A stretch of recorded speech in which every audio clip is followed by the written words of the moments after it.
Ir kāds stāsts par diviem draugiem. Šie draugi, viņi bija bērnības labākie draugi, un viņi auga, viens aizgāja kriminālā pasaulē, otrs aizgāja kļuva par advokātu, pēc tam par juristu, izmācījās par tiesnesi, kļuva par tiesnesi, jā.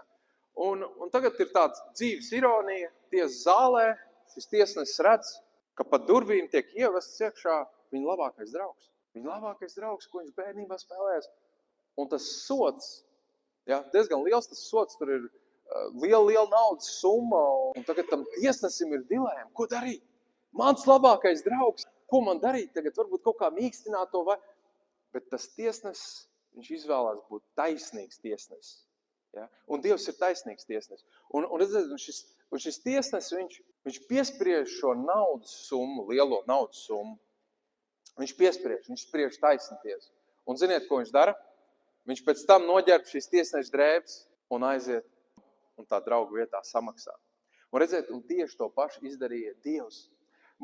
Par mūsu grēkiem pienācās sots, mūžīgā atšķirtība, elle, bet Dievs tik ļoti mūs mīlēja, ka viņš teica, es pats viņu vietā samaksāšu. Es nonāku šeit uz zemes, nomiršu pie krusta viņu vietā, cilvēku vietā, tavā vietā, lai viņus glābtu, lai viņi iegūtu mūžīgo dzīvību.